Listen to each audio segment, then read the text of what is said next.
Thank you very much for that kind introduction. Thanks all for coming out to hear me talk. The subject I want to talk about is the causes and consequences of the Ukraine crisis, which of course has been in the news in a really big way since February 2014. And indeed, there was a big story on the civil war in eastern Ukraine in the newspapers this morning. The outline I'd like to follow is I'd just like to make a number of preliminary comments to give you some background on this crisis. Then I'd like to give you my thinking on what caused the crisis. Then tell you why I think the conventional wisdom is wrong. Talk a little bit about the West's response so far to the crisis, which is just, in my opinion, making a bad situation worse. And tell you what I think should be done. And then finally wrap up with some discussion of the consequences. So let me start with some preliminary comments. First, with regard to America's core strategic interests. For me, core strategic interests are areas of the world where you're willing to fight and die. And in my opinion, outside of the Western Hemisphere, which is of enormous strategic importance to us, there are only three areas of the world that really matter. One is Europe, two is Northeast Asia, and three is the Persian Gulf. And it's very important to understand that since this country got its independence in 1783, Europe has been the most important area of the world. Even though the Japanese attacked us at Pearl Harbor, we had a Europe first policy going into the war, and we had a Europe first policy throughout the war. And it's in large part because the great powers in Europe are more important than the great powers in Northeast Asia over time. And of course, the Persian Gulf was an important area because that's where the oil is, and oil is a critical resource that matters greatly in the international system. So those are the three most important areas outside the Western Hemisphere. And again, since the beginning of this country, Europe has been number one. You want to understand that we're undergoing a fundamental shift of great importance. Asia, because of the rise of China, is going to be the most important area of the world for the United States. The Persian Gulf, because it's inextricably linked with Asia, oil flowing to India, oil flowing to China, the Persian Gulf will be number two. And Europe will be a distant three. We're basically leaving Europe in the rearview mirror. And of course, you want to keep this in mind because the Ukraine crisis is in Europe and it involves NATO. Just how to think about the geography of Europe. This is a simple, if not simplistic, way of thinking about it. But here's a map. You can see where Ukraine is. You can see where Poland is. You can see where Russia is. The way I think about European security is there's France, Germany, Poland, Ukraine, and Russia. Of course, we're moving from west to east. These are the big kahunas. These are the big countries that matter. And of course, the two countries that matter the most historically are Germany and Russia, or for most of the 20th century, Germany and the Soviet Union. And I put them in red because, as you well know, both Germany and the Soviet Union fought bitter wars in Poland, in Ukraine, and we could add in Belarus as well, if need be. But as we go along here, you want to keep in mind that Ukraine is right next to Russia, and Poland is right next to Ukraine. And then out further west is Germany and France. Take this a step further. This is the ethnic breakdown of Ukraine. I'm going to show you a number of maps, all of which are designed to show you that Ukraine is a badly divided country, and what's taking place inside Ukraine today is in good part a civil war. And to that extent, it doesn't have that much to do with what the Russians or the West are doing there. And as you can see in red are mostly Ukrainian-speaking people. And then as you move further east, you're talking about lots of Russians and certainly lots of Russian speakers.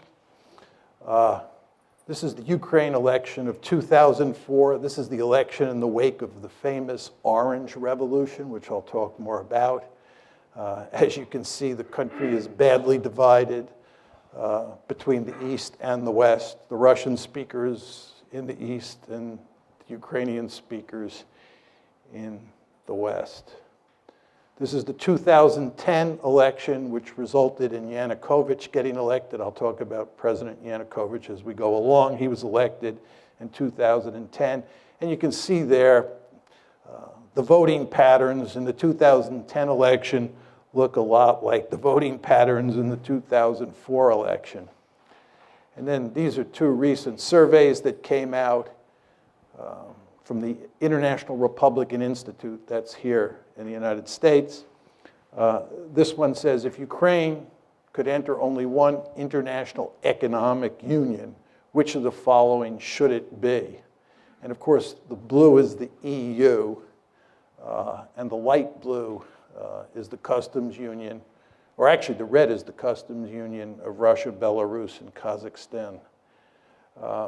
And the cities up at the top are in Western Ukraine, and the cities down on the bottom are in Eastern Ukraine. So you can see very clearly that people in the West would like to join the EU. People in the East have little interest in joining the EU. Those are the EU numbers. Here are the NATO numbers. I mean, these two charts look virtually the same. But all of this tells you that you have a badly divided country. And the conflict between the West and Russia over Ukraine is played out in the context of this situation. This is a simple little view graph that shows Europe's dependence on Russian gas. It's quite clear from that view graph that many of the countries in Eastern Europe and even countries like Germany are heavily dependent on Russian natural gas. And of course, that gives the Russians lots of political leverage in this crisis, and it makes it very difficult for us to put pressure on the Russians. Okay, those are just a number of preliminary comments I wanted to throw out just to set this up. Let's talk about the causes of the conflict. I think if you're going to talk about the causes of the conflict, you have to come at it from three different perspectives. First of all, you have to ask, what are the deep causes of the crisis? What are the structural factors that underpin this conflict? Then you have to talk about the precipitating causes, because the crisis broke out on February 22nd, 2014. Things were not terrible until February 22nd, 2014. And that's when everything went to hell in a handbasket. And the question is, what caused it then? If you focus on deep causes, it can't tell you why something happened in February 2014, but the precipitating causes are designed to get at that. And then what we want to talk about is the Russian reaction. Why the Russians did what they did with regard to Crimea, with regard to Eastern Ukraine. We want to talk about exactly what they did and then why they did it. So let's start with the deep causes. My argument is that the West is principally responsible for this mess, not the Russians. This, of course, is not the conventional wisdom in the United States. And in fact, except for Steve Cohen, who's now at Princeton, now at NYU, he used to be at Princeton, Henry Kissinger, and maybe a handful of other people, there are not many people who agree with me. But I think the facts are quite clear on this, that the West is responsible. And my aim is that the main deep causes, the aim of the United States and its European allies, to peel Ukraine away from Russia's orbit and incorporate it into the West. Our basic goal has been to make Ukraine a Western bulwark on Russia's border. And Russia says, this ain't happening, period, end of story. And we will do everything we can to make sure it does not happen. That's the deep cause. Now, take it a step further. There are three key elements in our strategy. The first is NATO expansion, and in many ways the most important. And I'll talk in some detail about that in a second. But as you all know, since the Cold War ended, starting with the Clinton administration, we have been moving NATO eastward toward Russia's border. And the Russians have said, this is an absolute no-no. And I'll walk you through the story in a minute. Second is EU expansion. EU expansion is all about integrating Ukraine economically into the West, the way we are in the process of integrating Poland, the Czech Republic, Slovakia, the Baltic states into the West. And of course, we're doing that with NATO as well. These are two sets of institutions: NATO, military institution; the EU, an economic institution. And the idea, again, is to take Ukraine, peel it away from Russia, and make it part of the West. The third part of the story is fostering an orange revolution. This is all about promoting democracy in Ukraine and in other places. As you all know, the United States runs around the world trying to topple regimes and put in their place democratically elected regimes. And for almost all of you, me included, it's hard to be against promoting democracy. We all love democracy. But if you're Vladimir Putin, or if you're part of the leadership in Beijing, when the United States talks about democracy promotion, that means toppling your regime. And you won't be surprised to hear this. They don't like that in Beijing, and they don't like that in Moscow. Right? They do not like that. Right? The Chinese believe that we're behind the protests in Hong Kong. You go to Beijing and you talk to Chinese elites, the idea that we're promoting democracy around the world, and especially in East Asia, just drives them crazy, because they think they're in the crosshairs. And you know what? They are in the crosshairs, because our basic strategy is to topple regimes all over the world, not simply because we like democracy, but because we believe that whoever gets elected will be pro-Western. So we're killing two birds with one stone. We're promoting democracy and getting leaders who are pro-American. But again, you can see the strategy here: NATO expansion, EU expansion, and promoting democracy. I'll say a bit more about NATO expansion because it's so important. NATO expansion took place in two tranches.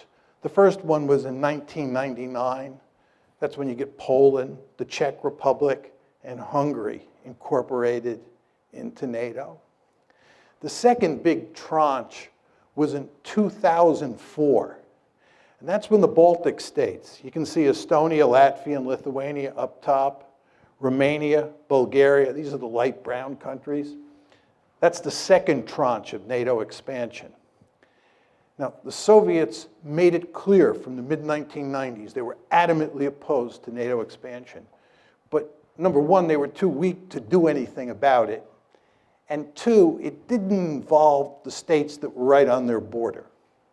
I mean, there's no question, as you can see from the map, that Latvia and Estonia are on Russia's border, and Lithuania as well, if you want to include that little enclave between Poland and Lithuania. But the fact is, these were very small states. It was early in the game, and the Russians were willing to live with it. But then the big trouble starts.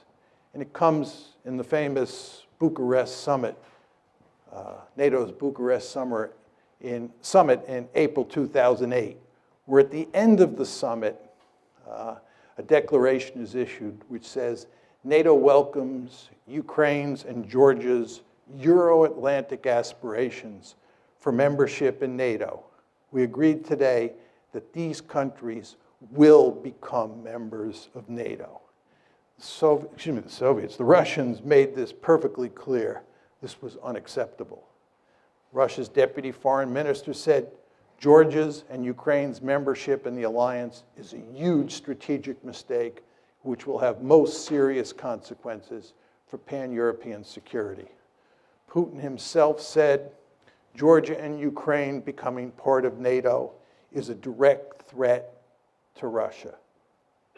You all remember that there was a war between Russia and Georgia in August 2008? That war was a consequence of this, because the Georgians thought we were sending them a signal that they could get uppity with the Russians and we would back them because they were going to become part of NATO. That's not what happened. And you know what happened. The Russians clobbered the Georgians, and Georgia is in deep trouble today because it thought it could become part of NATO. So you want to remember that April 2008 summit, very important. That declaration, very important. And then what happens is you have a war. So those are the deep causes, those three strategies: NATO expansion, EU expansion, and promoting democracy. What about the precipitating cause? The key events leading up to the coup. It's the coup of February 22nd, 2014 that's of enormous importance. That's what really throws the crisis into gear. Just think about that word, coup. Orange Revolution, promoting democracy, the coup, February 22nd, 2014. So the question is, what causes the coup? It all starts in November of 2013. At that point, Yanukovych, President Yanukovych, who's the head of Ukraine, is negotiating with the EU to form an association agreement that brings the EU and Ukraine much closer together. It's a step in the direction of incorporating Ukraine into the European Union, or to put it in slightly different terms, incorporating Ukraine into the West. The Russians make it clear that this is unacceptable. The Russians are willing to do a deal that involves the EU, Russia, the IMF, and Ukraine. But the idea that Ukraine is going to do a deal exclusively with the EU and the Russians are going to be left out in the cold is not something that Putin is willing to countenance. He puts significant pressure on the Ukrainians. He offers them a terrific deal. And as you can imagine, the EU is not offering Ukraine a particularly good deal, because you know how much corruption there is in Ukraine. And the EU wants Ukraine to eliminate that corruption, which the Ukrainians really don't want to do. So what Putin does is not only make it clear that that deal is not going to happen, but he often offers a sweetheart deal of his own. So Yanukovych, on November 21st, says no to the EU. This leads to a series of protests. The Ukrainian government, truth be told, under Yanukovych, overreacts to the protests, which causes them to spiral out of control. And in January of 2014, you can see there, January 22nd, 2014, you have your first two deaths in the protests. These are the Maidan protests. And then in the February 18th through February 20th time period, lots of people die. It's really messy. And what happens is that a number of European foreign ministers, the German foreign minister, French foreign minister, they fly to Kiev, and a deal is worked out to have elections that will, in effect, remove Yanukovych from power. But the protesters refuse to accept the deal. And there are significant fascist elements among the protesters who are armed, right? There's killing on the Maidan. And as a result, Yanukovych flees for his life to Russia. And this all happens on February 22nd. And, oh, did I not have that slide on? I'm sorry. One of the problems with this lectern is you can't see. I'm sorry, that's the slide that has all the key events. Oh, gosh. Sorry. I have two slides up here, so I lost track of the fact. So here are the key events after the coup. On February 23rd, Parliament votes to repeal minority language laws in the East. This is basically the Russian language. And then on February 27th, Russian units begin seizing checkpoints in the Crimea. On the 28th, additional Russian forces begin moving into the Crimea. The Russians didn't conquer or invade Crimea. Actually, the Russians didn't invade Crimea. They were already there because they had a leasing agreement. There's a naval base at Sevastopol, and the Russians were leasing that naval base from Ukraine. So they had military forces there. So when it says Russian units begin seizing checkpoints on the 27th, those were Russian units that were already there. Then additional Russian forces begin moving in on the 28th. And then on the 6th, the 16th, and the 18th, you have a scenario, you have a handful of events that lead to Russia incorporating Crimea. And then, of course, shortly after that, conflict breaks out in eastern Ukraine. And although we do not have a lot of hard evidence that the Russians are physically involved in eastern Ukraine, I think it's quite clear that they are physically involved, that there are Russian troops there. How many is very hard to tell from the outside. I think it's very clear that the Russian government is going to great lengths to make sure that those pro-Russian forces in eastern Ukraine are capable of maintaining a certain amount of independence. And I'll talk more about this in a second. Okay, understanding the Russian response. What is the Russian response? Two parts. First is they took Crimea and they're not giving it back. Crimea is gone. Second is what they're doing is not trying to conquer Ukraine. There are many people who say the Russians are going to go on a rampage, they're going to try and reestablish the Soviet Union or a greater Russia, and so forth and so on. That's not going to happen. Putin is much too smart for that. You remember what happened when the Russians invaded Afghanistan? You remember what happened when we invaded Afghanistan? You remember what happened when we invaded Iraq? You remember what happened when the Israelis invaded southern Lebanon? You want to stay out of these places. In fact, if you really want to wreck Russia, what you should do is encourage it to try and conquer Ukraine.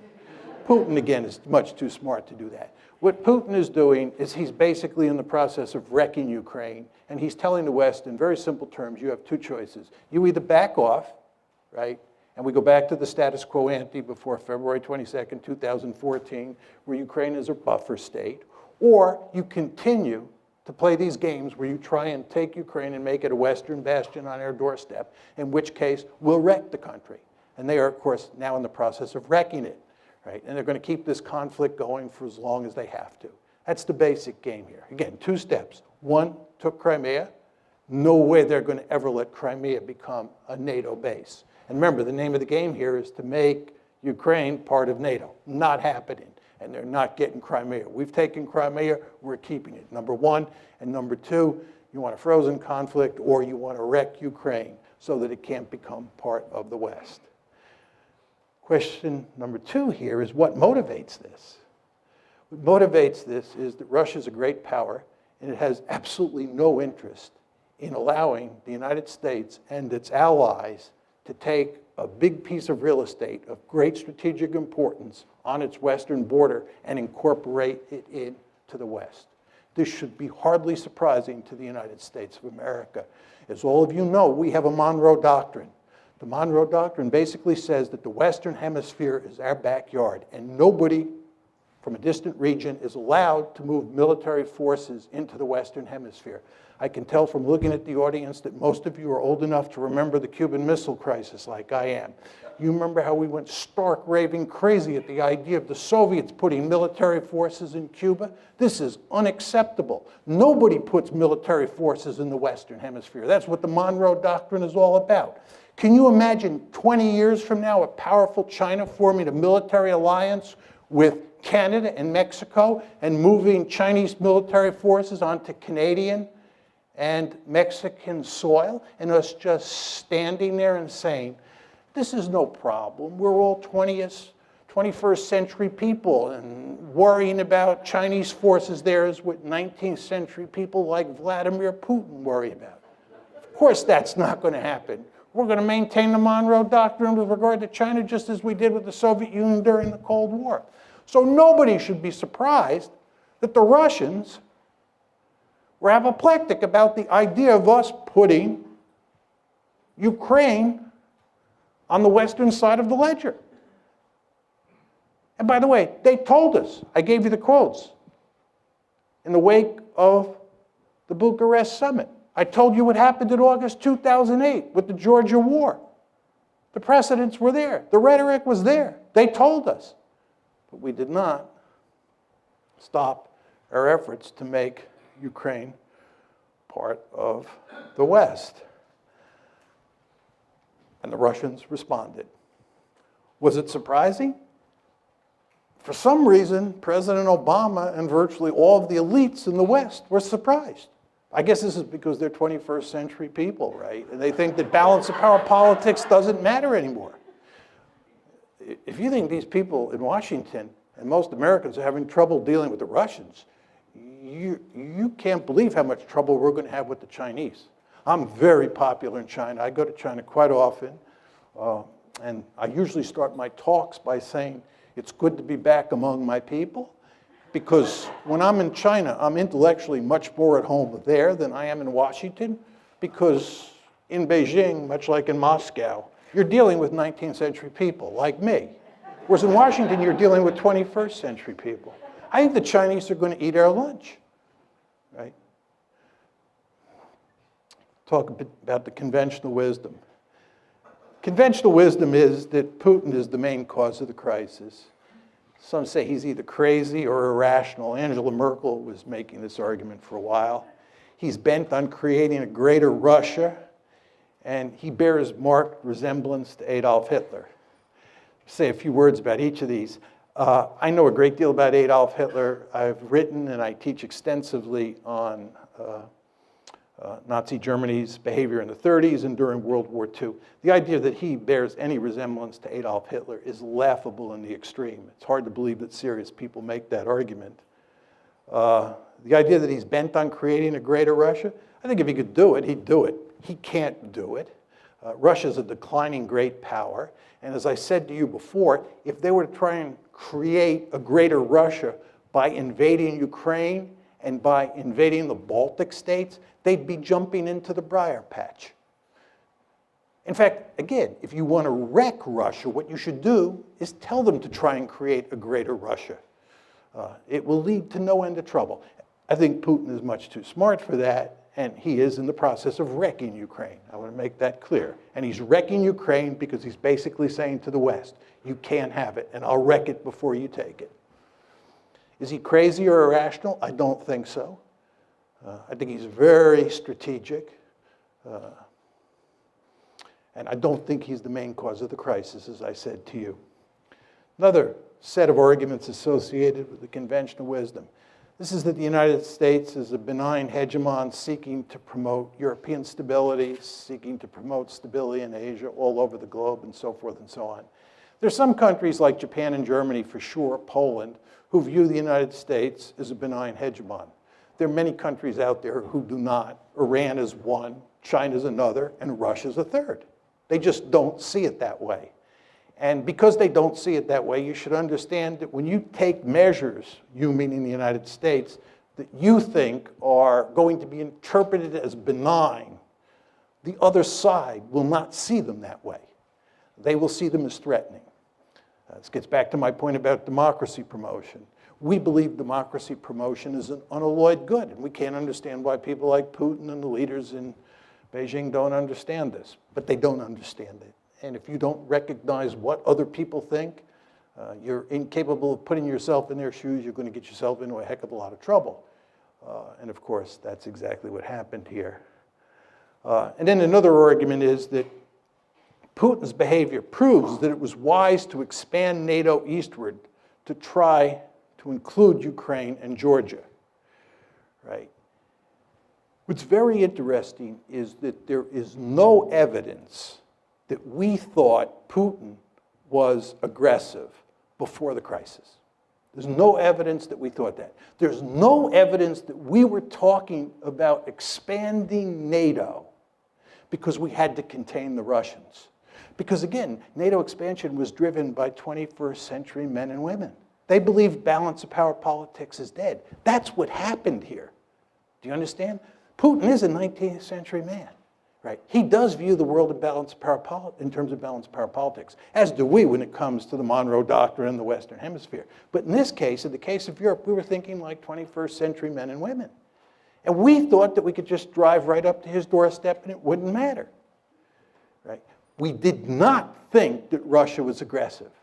What happened here is that after the crisis broke out on February 22nd, we then decided that Russia was aggressive. We then decided that Russia was bent on creating a greater Russia. It was after the fact. By the way, this is why President Obama and virtually all of Washington was caught with their pants down when this crisis broke out after February 22nd, because they did not see it coming. Talk a little bit about our response. We're basically doubling down. We're getting tougher and tougher with the Russians. That's our strategy. And that's exactly what you'd expect if you're going to blame them, given that we're incapable of blaming ourselves because we never do anything wrong. You all know that. All the problems in the world are caused by everybody else, never by the United States, because we're a benign hegemon. Well, if we're the good guys and they're the bad guys and they're misbehaving, they're bent on creating a greater Russia, oh my God, this is the 1930s all over again. Any sort of concession to Putin is Munich, October 1938. Can't do that, so what you do is you double down. You get tougher and tougher. Then this brings us to the question of whether we can succeed or not. My argument is you're playing a losing hand, right? And the reason you're playing a losing hand is because this is a competition between economic considerations and security considerations. The basic mindset of people in the West is that you can punish the Russians economically and they'll throw their hands up. My argument is when security considerations are at stake, when core strategic interests are at stake, and there's no question, ladies and gentlemen, in Russia's case, this is a core strategic interest, countries will suffer enormously before they throw their hands up. Right? So you can inflict a lot of pain on the Russians, and they're not going to quit. And they're not going to quit because Ukraine matters to them. And by the way, Ukraine doesn't matter to us. You understand there's nobody calling for us to fight in Ukraine. Even John McCain, who up until recently has never seen a war he didn't want to fight, right, is not calling for using military force in Ukraine. What John McCain is saying is that Ukraine is not a vital strategic interest for the West. That's what he's saying. It is a vital strategic interest for the Russians. They've made that perfectly clear, and not just Putin, right? So in terms of the balance of resolve, it's all on their side. And I showed you that slide up there that depicted how much economic leverage the Russians have because of all that natural gas going westward. So we're playing a losing hand here. But let's assume that I'm wrong. Let's assume that we're playing a winning hand and that we are capable of backing Putin into a corner. And we're getting close to pushing him off a cliff. Is this good? You're talking about a country that's got thousands of nuclear weapons.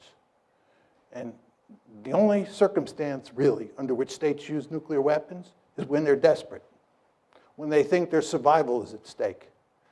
So what you're talking about is putting Putin in a situation where he's desperate. And if you go home and Google Putin and nuclear brinksmanship, you'll be reading all the articles that come up for the next 2 years, right? Because he's making it clear that you're fooling around with his core strategic interests. And again, he's got thousands of nuclear weapons. So you're putting yourself in a position, right? You're putting yourself in a position where you're willing to risk a possible nuclear war over a piece of real estate, Ukraine, that is not of vital strategic interest to the United States. Again, it's not of vital strategic interest to us. By the way, and this will be my final point on this, what's truly amazing about all of this is that we were talking about incorporating Ukraine into NATO when we have now acknowledged by not taking military action over Ukraine that it's not a vital strategic interest. You understand that when you incorporate Ukraine into NATO, you're giving them an Article 5 guarantee, which says you'll come to their defense if they're attacked. You only give Article 5 guarantees to countries that are of vital strategic interest, like Germany during the Cold War. What were we doing? Thinking about giving an Article 5 guarantee to a country that's not a vital strategic interest. It just shows you how discombobulated American foreign policy is these days. And of course, the Ukraine crisis is just one of many messes that we've made. As you know, we have the Midas touch in reverse. There's nothing that we do that doesn't go south. Afghanistan, Iraq, Libya, Ukraine, I could go on. So the point I'm making to you is, I do not think that this is going to work, but if it does work, I'm not sure it's a good thing. I had some quotes from the New York Times that really capture what we're doing. I won't leave them up there, but they make it very clear that we're playing hardball with the Russians. This was a Times piece last year that gave a good synoptic version of the Obama administration's thinking on how to deal with this crisis. Now, what should be done? My view is we should create a neutral Ukraine, which is a buffer state between NATO and Russia. Basically, what I'm talking about is going back to the status quo ante, before we got this foolish idea in our head that we could peel Ukraine away from Russia and make it part of NATO, make it part of the EU, make it more generally part of the West. We should work to create a situation where Ukraine is neutral, and it's a buffer state. Just to go back to my simple or simplistic graphic, depending on your views, right? This is how I think about European security. This is what you want. You want NATO to include France, Germany, and Poland. You want Ukraine as a buffer state, and then you want Russia on the eastern flank of that border state. And this is not what you want. You do not want a divided Ukraine where Western Ukraine is in NATO, Eastern Ukraine is in Russia, and the Russians and the Americans, who hate each other at that point, are eyeball to eyeball on the Dnieper River. Not a good idea. How do you get to this end? Very simple. Explicitly abandon NATO expansion. By the way, NATO expansion is dead. I've talked to countless policymakers who say this. It's dead. But what we have to do is explicitly abandon it. Say it is not happening. We have to fashion an economic rescue plan for Ukraine that includes Russia, the IMF, and the EU. This, of course, is what Putin wanted to do in 2013, and the EU said no, foolishly. We want to go to great lengths to guarantee minority rights, especially language rights in Ukraine. This gets back to those maps that I was putting up that show that this is in very important ways a civil war, and what we have to do is dampen down the conflict inside Ukraine. We have to give the people in eastern Ukraine a lot of autonomy, and we definitely have to protect minority rights. Are we going to do any of this? No. And I'll talk more about that in a second. Consequences, and this is my last slide.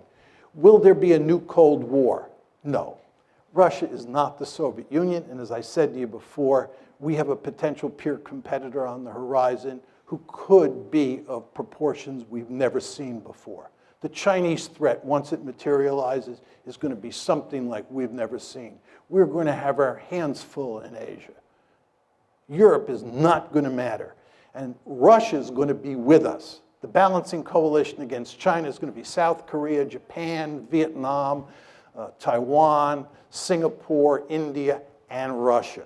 The Russians will be with us. And that's another reason this whole policy is so stupid, right? What we're effectively doing is driving the Russians into the arms of the Chinese. There's a great strategy. We need the Russians on Iran. We need the Russians on Iran.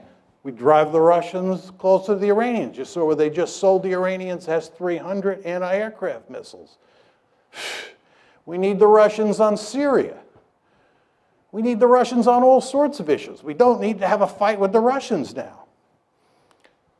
We're not going to have a Cold War. Will the United States still pivot to Asia? Yes. All we need is one big crisis out there. It's coming, probably in the South China Sea sooner rather than later, if you've been reading the newspapers. And once that happens, we will focus laser-like on Asia, because that's a peer competitor. Russia is not a peer competitor. What are the implications for NATO? This gets back to the previous question. I think that NATO is in serious trouble and will disappear as a functioning alliance over time, in large part because I think we're going to pivot to Asia. What are the implications of all this for our Asian allies? It's a very interesting question. I was in Japan in December of 2014. And the Japanese, like a lot of people in Asia, number one, wonder whether we're going to be there for them, right? Because they see us causing trouble over Ukraine. They see us picking a fight with ISIS. And they say if the United States is fighting ISIS, dealing with the Russians over Ukraine, are they going to be able to pivot to Asia? And then furthermore, they say, even if the United States does pivot, can we trust them? If you look at how this gang operates in Washington, it does look like the gang that can't shoot straight. Do we want to depend on them? If you're Japanese and you're depending on the American security umbrella, especially the American nuclear umbrella, don't you scratch your head and say, can I rely on Washington in a crunch with the Chinese over the Senkaku or Diao Islands? Not clear. So I think this has not been good for our relations with our Asian allies. What are the implications for Iran and Syria? As I said before, remains to be seen. We need the Russians on Iran. We need the Russians on Syria. And you take a stick and you poke the Russians in the eye, and you continue to poke them in the eye, they're going to look for ways to retaliate. And I wouldn't be surprised if somewhere down the road they don't play ball with us on Iran. We don't get a deal with the Iranians. Be interesting to see what the Russians then do. See if they're interested in maintaining a sanctions regime.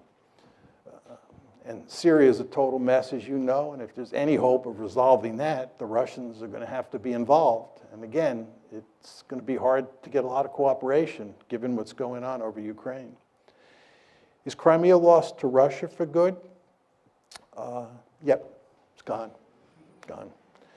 What are the implications for Ukraine? And this is in many ways the most important part of my talk, and I'll just take 2 or 3 minutes, then we can go to Q&A.